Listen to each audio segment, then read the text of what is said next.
திறமையா 40 வருஷத்துக்கு முன்னாடி எகிப்திலே வாக்கில் வல்லவனாய் வளர்ந்தவனுக்கு பேச்சுக்கு மரியாதையே கிடையாது.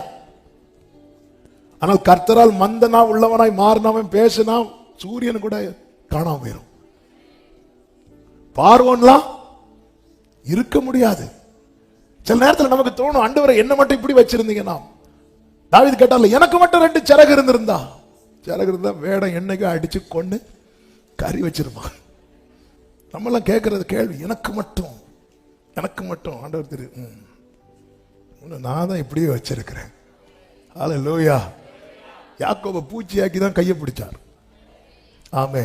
என்ன ஏன் பூச்சியாக்குனீங்க ஆண்டவர் கேட்கிறார். ஏன் பூச்சியாக்குனதை கேட்கிறேன், நான் ஏன் கையை பிடிச்சதை கேட்க மாட்டேங்கிறேன்? அதை கேட்க மாட்டோம். உன்னை கையை பிடிக்கணும்னா நீ யாரா இருக்கணும்?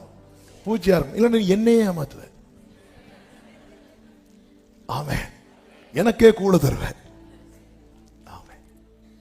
ஹல்லேலூயா. ஆண்டவர் உன்னை இப்படி வச்சது நான் தான் கர்த்தராகிய நான் அல்லவோ அப்படிங்கிறார். உன்னை நான் இப்படி ஏன் வச்சிருக்கிறேன் தெரியுமா? மோசே, இது மாறினாதான் நீ உருவாக்கப்படுறதா நினைக்காத, இது கூட என்னுடைய செயலே. உண்டாக்கினவர் யார்? ஆமென். ஹல்லேலூயா. எத்தனை பேர் நம்புறீங்க? ஹல்லேலூயா. என்ன அப்பாதான் இப்படி வச்சிருக்கிறார். கை அசைச்சு ஆமென் சொல்ல. அந்த கிரெடிட் யாருக்கும் கொடுக்காதீங்க. ஆமென் சொல்லுங்க பார்க்கலாம். என்ன அப்பாதான் இப்படி வச்சிருக்கிறார். நான் நம்புவேன் என் வாழ்வு. மோசே 40வது வயசுல நினைச்சார் 40வது வயசுல என் கையினால தான் ரட்சிப்பேன். ஏன் அப்போ ஒரு வல்லவரா இருந்தார். 80வது வயசுல கர்த்தர் டைரக்டா பேசினதுக்கு அப்புறம் நினைக்க முடியல. ஆமென். என்னைக்குமே புரிந்து கொள்ளுங்கள், நாம் நினைத்தபடி அல்ல கர்த்தர் நடப்பிப்பது, அவர் நியமித்தபடிதான் நடப்பிக்கிறார். அதனாலதான் வில்லினாலும் பட்டயத்தினாலும் நான் அவர்களை ரட்சியாமல், அவர்கள் தேவனாகிய கர்த்தராலே. கர்த்தர் அது எப்படி வேணாலும் இருக்கலாம். இஸ்ரவேல் ஜனங்கள் எகிப்திலிருந்து புறப்பட்டார்கள் அல்லவா? புறப்பட்ட போது அவர்கள்ட்ட ரதம் இல்லை, குதிரை இல்லை, பட்டயம் இல்லை, குதிரை வீரர் இல்லை. பட்டயம் இருந்தாலும் பட்டயம் பிடிக்க தெரியாது. பாத்திரம் பிடித்த கைகள், பட்டயம் பிடிக்க தெரியாது. ஆனா இவைகள் எல்லாவற்றோடும் யார் புறப்பட்டு வந்தா தெரியுமா? பார்வோன் புறப்பட்டு வந்தான். அதனாலதான் முறையிட்டார்கள் பார்வோனை கண்ட ஜனங்கள். பார்வோன் 30 லட்சம் வேற கூட வரல. ஆனா இஸ்ரவேல் 30 லட்சம் பேர் இருக்கிறாங்க. ஆனா இப்போ யுத்தத்துக்கு என்னெல்லாம் தேவையோ அது எல்லாமே பார்வோன்ட்டு இருக்கு. யுத்தத்துக்கு என்னெல்லாம் தேவையோ அது ஒண்ணுமே இவங்க கிட்ட கிடையாது. அது இல்லாம இவங்க கிட்ட எது நிறைய இருந்துச்சு தெரியுமா? இஸ்ரவேல்கிட்ட எது நிறைய இருந்துச்சு சொல்லுங்க? பயம். எங்கள்கிட்ட எது நிறைய இருக்கு தெரியுமா? பயம். உங்ககிட்ட எது நிறைய இருக்கு? நிறைய நல்ல பசி இருக்கு, பயம் இருக்கு, கஷ்டம் இருக்கு. நம்ம கிட்ட எது நிறைய இருக்குன்னு லிஸ்ட் போட்டா, இஸ்ரவேல்கிட்ட எது நிறைய இருந்துச்சு தெரியுமா? பயம். யுத்தத்துக்கு எது இருக்கவே கூடாது? பயம் இருக்கவே கூடாது. எது இருக்கக்கூடாதோ அது எல்லாம் இருக்கு. பார்வோன்ட்ட என்னெல்லாம் இருக்கணுமோ அதெல்லாம் இருக்கு. ஆனா ரட்சிப்பு பாத்தீங்களா? வேதம் என்ன சொல்லுகிறது? யாத்திராகமம் 14வது அதிகாரம் 25வது வசனம், அவர்களுடைய ரதங்களிலிருந்து உருளைகள் கழலவும் அவர்கள் தங்கள் ரதங்களை வருத்தத்தோட நடக்கவும் பண்ணினார். இப்ப இஸ்ரவேல் நினைச்சிருப்பாங்க, நல்ல வேலை நமக்கு ரதம் இல்ல, இருந்திருந்தா உருளை எல்லாம் கலண்டு போயிருக்கும். சிலது இல்லாததுக்காக ஸ்தோத்திரம். 28வது வசனம், 29வது வசனம், இஸ்ரவேல் புத்திரர் சமுத்திரத்தின் நடுவாக அவங்க உருளையன் கலர்ல, உருளை இருந்தா உருண்டுட்டே இருந்திருப்பாங்க.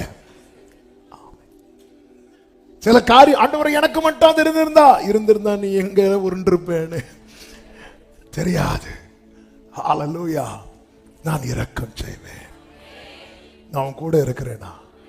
நான் உனக்கு பலத்தை கொடுக்கிறேன்ல. வர அந்த ரதத்தால நடக்க முடியாத இடத்துல உன்னை காலால நடச்சி ஒரு கால் நனையாமல். ஆமே. கிதியோனை பாருங்க, இஸ்ரவேலர் எல்லாருமே மீதியானருக்கு கீழே விழுந்துட்டாங்க. இஸ்ரவேலர் எல்லாருமே. அப்படி இருக்கும்போது கிதியோன் மேல ஆவியானவர் இறங்குறார். கிதியோன் நிறைய பேசுறார். 6வது அதிகாரம் இறங்கும் போது கிட்டத்தட்ட 32,000 பேர் வந்துட்டாங்க. இஸ்ரவேலர் எல்லாரும் வந்தாலும் மீதியானரை அடிக்க முடியாத அளவுக்கு மீதியானியர் கை பலத்திருந்தது என்று பைபிள்ல இருக்கு. அப்படி இருக்கும்போது 32,000 பேர் வந்தாங்க. பரவாயில்ல, 32,000 பேர் இருக்கிறாங்களே, 32,000 பேரோட போனாலும் மீதியானவர் அடிக்க முடியாது, கர்த்தர் ரட்சிப்பு தரலன்னா. அப்படி ஒரு கண்டிஷன்ல இருக்கிறாங்க. அப்படி இருக்கும்போது தான் கர்த்தர் கிதியோன்ட்ட பேசுறாரு. 7வது அதிகாரம் 2வது வசனத்தை வாசியுங்கள். அப்பொழுது கர்த்தர் கிதியோனை நோக்கி, நான் மீதியானை உன்னோடு இருக்கிற ஜனத்தின் கையில் ஒப்புக் கொடுக்கிறதற்கு அவர்கள் மிகுதியாய் இருக்கிறார்கள். யார் மிகுதியா இருக்கிறார்கள்?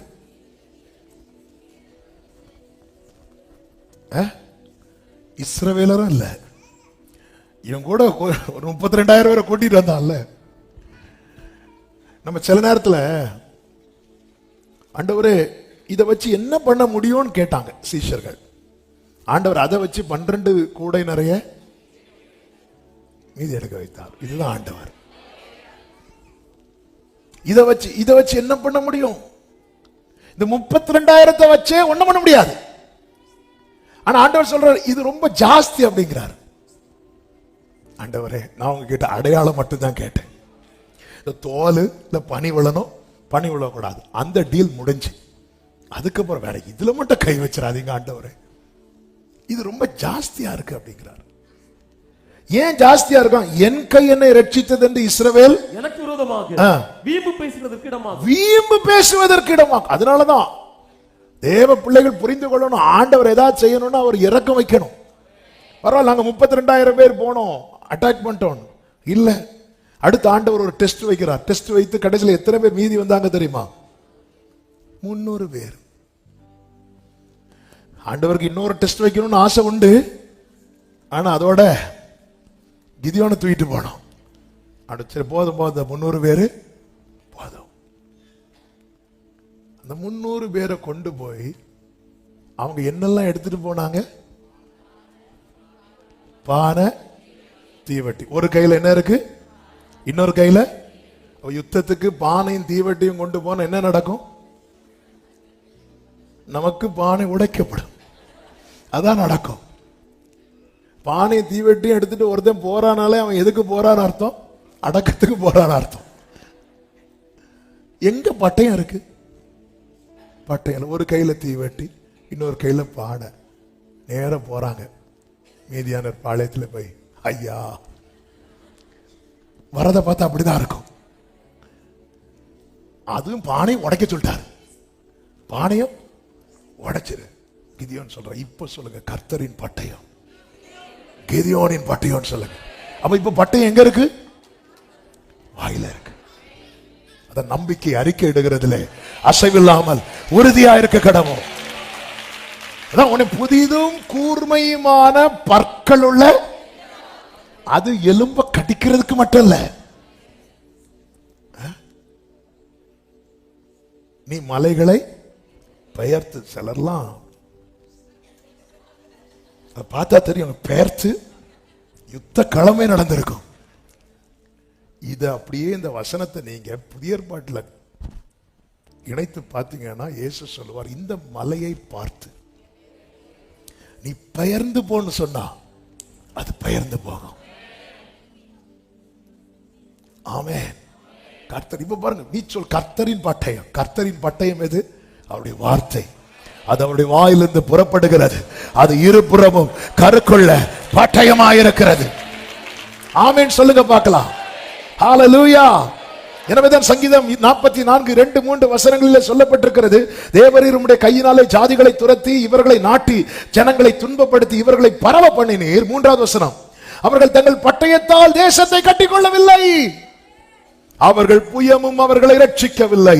நீர் அவர்கள் மேல் பிரியமாய் இருந்தபடியினால் உம்முடைய வலது கரமும் உம்முடைய புயமும் உம்முடைய முகத்தின் பிரகாசமும் அவரை ரட்சித்தது. சொல்லுங்க, கர்த்தருடைய வலது கரம். சத்தமா சொல்லணும், கர்த்தருடைய வலது கரம், கர்த்தருடைய புயம், கர்த்தருடைய முகத்தின் பிரகாசம் என்னை ரட்சிக்கும். ஆமென். அவங்க பட்டயத்தால் அதை கட்டிக்கொள்ளவில்லை, பணத்தால் அதை கட்டிக்கொள்ளவில்லை. அவங்க கையில பட்டயத்தை கதை கொடுத்தா நேரம் போக. தாவீதை பாருங்க, தாவீது யுத்தத்துக்கு வரார். வரும்போது அவர் இப்படி சொல்ற, சிங்கத்தின் கைக்கு கர்த்தர் தப்பு வைத்தார், கரடியின் கைக்கு தப்பு வைத்தார். உடனே சவுல் சொல்றார், நீ போ, கர்த்தர் உன் கூட இருப்பார். அப்படி விசுவாசத்தை சொல்லிட்டு இங்க வா, எதுக்கு இந்த பட்டயத்தை இடுப்புல வச்சிக்கோ. இதான் நம்ம விசுவாசம். ஆமென். ஹல்லேலூயா. கர்த்தர் நல்லவர். ஆமென். கர்த்தாவே, நான் இது உம்மிடத்தில் கேட்கிறேன், எனக்கு நிச்சயமாய் தருவீராக. மாமாக்கு இதுக்கு ஒரு ஃபோன் பண்ண, லைன் கிடைக்குதா பாரு.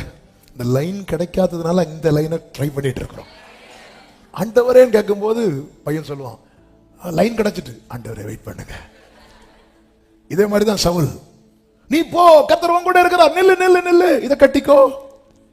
கட்டிட்டு இப்படி போறான். எங்க போறான்? ஒரு சைடோட போகுது. சைக்கிள் ஓட்ட தெரியாதவங்கள ஃபர்ஸ்ட் சைக்கிள் ஓட்டிட்டு கொடுக்கும்போது ஒரு சைடு இப்படிதான் போறான். அவர் பார்த்தாரு, இங்க பாருங்க, இதெல்லாம் எனக்கு செட் ஆகாது சொல்லிட்டு இப்படி தடி எடுத்துட்டு போறான். அதாவது கிதியோன் பானை எடுத்துட்டு போறான். தாவீது தடியை தூக்கிட்டு போறான். யுத்தத்துக்கு போற லட்சணமா இது? கர்த்தர் இப்படிதான் கொண்டு போகிறார். ஹல்லேலூயா. கிதியோன் தாவீது இப்படி வரும்போது எல்லாரும் தாவீது டேவிட் டேவிட் கத்திட்டு இருக்கும்போது கோலியாத் வந்து தேடிட்டு இருக்கான். எங்க சார் கீழே இருந்து, ஹலோ இங்க இருக்கிற, தடியோட வர நான் நாய அப்படிங்கிறான். எப்பாடா, நான் கல் எடுத்தது வீணாகல, நான் வேற ஆண்டவர் எதுக்கு இந்த கல்லை எடுக்க வைத்தார்னு சொல்லிட்டு எனக்கு புரியாம இருந்துச்சு. ஆமென். அதுக்கப்புறம் தாவீதுக்கு நமக்கு தெரியும், தாவீது அங்க கோலியாத்தை அடிச்சிட்டார். தாவீது என்ன சொல்லி அடிப்பா தெரியுமா? என் தேவன் பட்டயத்தாலும் ஈட்டியாலும் ரட்சிக்கிறவர் அல்ல. நல்ல கவனிங்க. இப்ப என் கையில கர்த்தர் பட்டயம் கொடுத்திருந்தா இந்த பட்டயத்தால ரட்சிக்க வைத்திருப்பார். இப்ப என் கையில பட்டயம் இல்ல, அதனால ரட்சிப்பு பட்டயத்தால வராது. என் கையில கர்த்தர் என்ன கொடுத்திருக்கிறாரோ, கொஞ்ச நேரம் ஆகல, பட்டயத்தை போட்டு பழக்கம் இல்லாத தாவீத வச்சு பட்டயத்தை எடுத்து கோலியாத்துக்கு கழுத்தை வெட்ட வைக்கிறார். அப்படிலாம் வெட்ட முடியாது. இந்த கோழி அறுப்பாங்க தெரியுமா? சிலர்லாம் வீட்டில் அறுப்பாங்க பாருங்க, அது ஜம்முன்னு துள்ளி எழும்பி வெளியே ஓடிட்டு இருக்கும். ட்ரைனிங் கடையில எல்லாம் அறுக்கிறதுன்னா அப்படி வெட்டு, அவ்வளவுதான். அதை பார்த்துட்டு இங்க வந்து அது கோழி பார்க்கும் கொஞ்சம். அப்படிலாம் வெட்ட முடியுமாங்க? ஒரு மனுஷன், அதுவும் கோலியாத்துக்கு பட்டயத்தை தூக்க முடியுமா? இப்படி தூக்குனா அப்புறம் தாவீதையும் சேர்த்து தூக்கிதான். என்னது அர்த்தம்? தாவீது என் கைகளை யுத்தத்துக்கும் என் விரல்களை போருக்கும் பழக்க வைக்கிறவர். சங்கீதம் 18 சொல்லுகிறார், வெண்கல வில்லு என் புயங்களால் வளையும்படி செய்கிறாராம். ஆண்டவர் உன்னை பழக்குவித்து ரட்சிக்கிறவர் அல்ல, உன்னை ரட்சித்து பழக்க வைக்கிறவர். ஹல்லேலூயா. நான் பாத்திரவான் ஆனதினால் என்னை கையில் எடுக்கவில்லை, என்னை அவர் கையில் எடுத்ததினால் நான் பாத்திரவானாய் மாறுகிறேன். ஹல்லேலூயா. எனவே தான் தாவீது நம்பிக்கை ரொம்ப ஸ்ட்ராங்கா இருக்கும். அப்சலோம் துரத்தும் போது கூட தாவீது ஓடிக்கொண்டே 3வது சங்கீதம் பாடும்போது சொல்லுகிறார், சங்கீதம் 3:2, தேவனிடத்தில் அவனுக்கு ரட்சிப்பு இல்லை என்று என் ஆத்துமாவை குறித்து சொல்லுகிறவர்கள் அநேகராயிருக்கிறார்கள். ஆனாலும் கர்த்தாவே, நீர் என்னை சூழ்ந்துள்ள கேடகம். ஹல்லேலூயா. சத்தமா ஆமென் சொல்லுங்க பார்க்கலாம். எனக்கு கவர் பண்ணி இருக்கிற நீங்க தான் என்னுடைய ஷீல்ட்.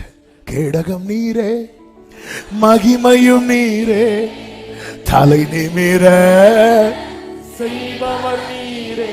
அதாவது நமக்கு இருக்கிற நிலைமையை பார்த்து ஆண்டவர் வச்சு சொல்லுவாங்க, தேவனுக்கு அவனிடத்தில் ரட்சிப்பு இல்லை, தேவனுக்கு அவனிடத்தில் ரட்சிப்பு இல்லை. ஆனா எனக்கு தெரியும்பா, நீங்க என்ன சூழ்ந்துள்ள கேடகம், என் மகிமையும் என் தலையை உயர்த்துகிறவருமாயிருக்கிறேன். கடைசி வசனத்தை வாசிங்கள். 3 கடைசி. ரட்சிப்பு அவ்வளவுதான். சத்தமா சொல்லுங்க. அவ இன்னைக்கு இருக்கிற சிச்சுவேஷன்ல எங்கிட்ட பட்டயம் இல்ல, குதிரை இல்ல, ஒண்ணுமே இல்லை, நான் எப்படி இதுல இருந்து காப்பாற்றப்படுவேன்? அது கர்த்தராலே. எத்தனை பேர் நம்புறீங்க? 2025ல கர்த்தர் ஆச்சரியப்படுத்த போகிறார் எல்லா கண்களுக்கும். நம்புறவங்க மட்டும் நல்ல கையை தட்டி